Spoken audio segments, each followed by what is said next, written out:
Jason Gann is an Australian actor, writer, comedian, and executive producer. He's best known for his role as the title character in the Australian comedy series Wilfred. And he's also a cannabis supporter. I believe that he is in Spain right now, and he's been kind enough to join us today to share with you his story and ideas. Welcome, Jason, to this Hemp Present. Hey, Vivian, how are you, mate? Can you hear me okay? I'm hearing you as better than you could imagine, bro. Great. Yeah, well, thanks for having me. It's great what you guys are doing, and so I'm just happy to be involved. And I don't know if you know much about the Wilfred history, but it goes back from 2002 when it was a 7-minute short film in Australia. And cannabis was in the Wilfred the dog, my character. You know, he smoked a bong in the first 10 seconds of the short film, and it just became. This is even before the term stoner comedy was coined. So people have asked me many times, you know, what's it like to have made this stoner comedy? But back then I was just doing a comedy, and I just happened to be a stoner, I guess. And we went from it being a short film, 7-minute short film, went to Sundance, among other festivals. We made an Australian television series, and then we brought it to America. And then we did it.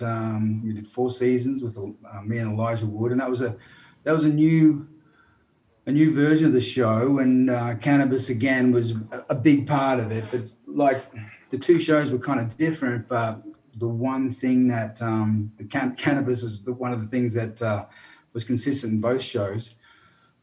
But something that we did, I mean, often you do something and it's significant, and it's other people that tell you what you did, and then it's easy to later on in retrospect say that it was all part of the plan. But one of the things that the show Wilfred did was really normalize cannabis use. And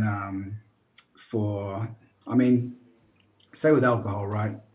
If you're following a story of some characters and they go to a bar, friends, and they go to a bar and someone gets drunk, you know, the show doesn't have to be about alcohol, you know, but often when cannabis has been, you know, shown throughout entertainment throughout the years, it becomes such a overbearing factor that it kind of dominates any other storyline. But Wilfred kind of had cannabis use infused in its DNA, but it wasn't about cannabis. So pretty proud of that as a landmark show. But after the show finished, we did like 4 seasons. And then about 3 years ago, I did a fake ad on social media. I was living in California.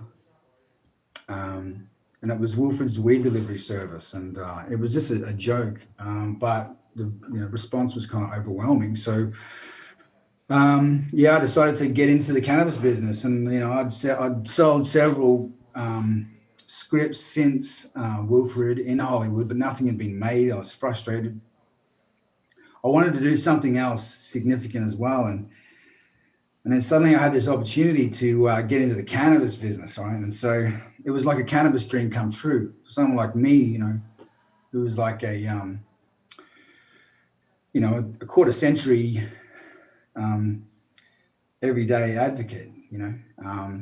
I couldn't have even imagined back then that there would be lands that had legal cannabis in it, right? So, but then to live in such a land and have the opportunity to have a cannabis company, and then also to graft it with this character that I'm a Wilfred fan as well. You know, I created the character and I play the character. When I see the character, I forget that it's even me doing it. And I kind of know, but I forget it's even me doing it. But this is a really long answer to I don't even think you really asked me a question, but I just kind of thought you wanted me to tell my story, so I'm doing it. So, so I'm kind of, want to make the kind of Colonel Wilfred to be the Colonel Sanders of the cannabis business in the industry. And so I focused on pre-rolls. So on 4/20 of 2019, we launched in California, Wilfred Cannabis pre-rolls. And we're in like 35 plus stores in California now. We're about to enter Oregon. And things slowed down with us significantly though with COVID.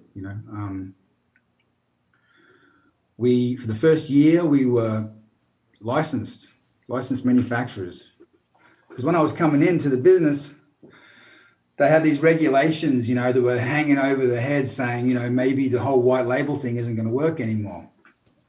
So vertically integrated companies were hesitant to necessarily go into a new white label situation when the white labeling they're already doing may get stopped. So I was determined to come in anyway. So, our small team, we got a manufacturing license in Sacramento, sourced our flower from Yolo County, and we really put out a really good product. And so that was sort of kicked off the company. And now we're about to put out some infused, so that's right. Sorry. So for the first year we were licensed, but it was just really difficult, like for me, as much as I got to know every part of the cannabis, every part of it, from the packaging design. This is what our pre-rolls look like. From the packaging design, I did sales, man. I was like walking hitting the pavement, rocking up with the Wilfred t-shirt and a Wilfred hat on. I'd go into the dispensary sometimes and they'd say, I'd say, hey, this guy? They go, yeah. I say, well, this guy. And they go, oh. I say, yeah. So some people didn't care. But so, and now we're, it's given me a great opportunity to really get to know every part of the cannabis industry. But as I say, things slowed down. We decided to focus on brand licensing because there's just so many things can go wrong. Like we lost 2/3 of our batch to heavy metals testing in November last year, and it passed the test when it was flour, but in that grinding process and even putting in the pre-roll cones, like a lot of the cones, like, big name brands, they have like a certain amount of arsenic in them, right? And then these new laws with heavy metals, you can only have a certain amount of arsenic. So the arsenic was almost the limit was to capacity just from the cones, but apparently something in the grinding or whatever tipped them just above, so we lost like 2/3 of our crop. So it took a big hit, and so we decided to concentrate on brand licensing. And then we had a few brands in a few different territories. We had contracts in place, and then COVID happened, and so everything just sort of slowed down. Like say Nevada and stuff. We know about the COVID happening a little bit at Hempfest, man. That's why we're doing this live stream. Yeah. So. But like what you guys are doing, you pivot. I mean, I'm doing this with you today, but I decided, that I was going to bring Wilfred in as a MC at some of the big, events, and because I come from a live comedy background, so it was You also played in bands, right? You come from a rock and roll background. Yeah. And I actually use some of my music is in this next. I've started making new. The one thing I love about Wilfred in the cannabis space is the content. That's my favorite part of it. Is doing this really sort of new content that is creatively and consistent with everything I've done with the character in the short film, 2 television series. And I've got this kind of a library of music, and I'm able to use it with, some creative. I mean, I shot this video promoting our new hemp CBD products. So it's this kind of like marketing campaign that I call it the Planet of the Dogs campaign. It's pretty different, I'm breaking away from that 30-second ad or minute ad, because why do things have to be that? When our ads aren't allowed on commercial television anyway. So I'm kind of rethinking and expanding a bit the traditional concept of what an ad is and a marketing campaign, and bringing in some narrative to it, a bit of comedy, of course. And if anyone wants to see it, by the way, if you can, it's not published yet, but anyone from here, if you want to see it, you can see it. by going to wilfreds.org. That's Wilfreds with an S. And you can see the first, you'll be one of the very first people to see the new Wilfred CBD, product line, Planet of the Dogs campaign ad video. So, yeah, like it's, but yeah, pivoting, so now because I can't do, live things just like I was planning, I just straight away went, okay, I could see, as you said, I'm in Spain, right? So Spain's one of the heaviest hit in the world, and we've had like the big heavy lockdowns early on, and it's just funny. In different parts of the world, you can just see the thing coming like a wave, like a big tsunami coming across the world. Had a bit of time to prepare, I guess, and change my direction and just go, okay, forget that, start making some, content. And it's just so happened that, I, ran into my business partner was speaking to Eric, and I became really aware of Hempfest. So I just wanted to did a couple of fun little promotions for you, and just to I guess as much gratitude, appreciate what you're doing. I'm happy to be involved in any way. Well, it's thrilling to have you involved, and we appreciate your support so much. I understand that it's actually become legalized in Australia recently, cannabis, right? Oh, see, that's a bit of a misconception. No, you have to jump through the hoops you have to jump through to get legal cannabis in Australia is still very draconian. Cannabis laws in Australia are draconian. People say, I would say, you're going to bring Wilfred Cannabis, the brand, back to Australia? I'm like, that'll never happen. The government would never allow it. They're very, I had a friend who, sadly passed from cancer, and he was in Melbourne, and he was trying to get some cannabis oil sent down from Queensland. And I was talking to him regularly about how hard it was for him to get it. And this guy was, my friend was in his suffering deep, very badly. And it angered me because it took weeks and weeks and weeks to get down there. And when he finally got it, it barely made any difference. He was at that point, but it's still sitting there on some shelf, but, and also, so it isn't really, my wife and I are talking about, it's technically legal, but in reality, they make it really hard on folks. You got to get a doctor to really be. It's not like the California in the early days where you could just, I got insomnia, dude, and sign a thing and you go. No, you got to get a doctor. You got to be prove that you're like on your last legs. Well, Jason, you need to throw a hemp fest in Australia, man. We'd be glad to help. We need to have a protestival there in the bush. In the outback. Maybe that's these things happen for reasons, maybe that I can sort of feel myself being drawn towards more this sort of activist role, and some folk in Australia who are in that kind of world are, write to me, so I keep up to date with what's happening.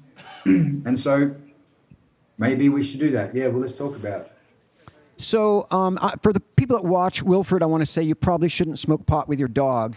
But who came up with the concept for Wilfred? Did you come up with that, and were you baked if you did? Look, I was sleeping on my mate's sofa at the time, and smoking a lot of bongs. And he came home from a date with with some girl, and it was the first date, and he went to some concert, and he went back to her house, and he got even into her bedroom, and then there was this like sofa in her bedroom, and there was a dog sitting on there, and the way he described it was that the dog was looking at him as if to say, "What do you plan to do with my missus?" Right? So we just thought that was a pretty hilarious. It basically blocked him that night, and he didn't get anywhere with the girl, and actually they never dated again. So the dog successfully alphaed him down, and so I just started. We were both young actors, and this is back at the end of 2001. And so I was just started improvising, interrogating him. Like De Niro on Meet the Parents, about how his date was and what his intentions were, and offering him a bong. so we just did that, improvised. We weren't trying to create anything. It was very organic. And then we just said, look, that's a short film. We got to write that down. So we wrote it down as best as we could remember the improvisation. And then that weekend we shot it. And within a couple of months, it had won a bunch of festivals at Tropfest, the world's biggest short film festival. And it won Swagger Awards. And then went to Sundance, it went up. So it was and then it was the funny thing is, I remember when I shot it, dude, so much of Wilfred is like larger than itself, you know, like Wilfred, the character, is so much larger than me, you know. So so the day we shot the short film, we'd done it for 2 days and we were heading to the pub and I was sitting in the back of this car and it sort of felt like a pretty weird thing to shoot, this short film. And I looked next to me at these traffic lights and there was a dog, a real dog sitting in the passenger seat, at the back seat of another car right next to me. And as my car pulled up, I looked to my left and this dog looked to me. And I swore that I read his mind spoke to my mind and said, you are our voice.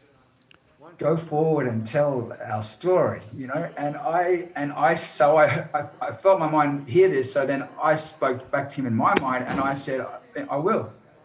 Well, Jason, and I went to the pub. I know you got to go.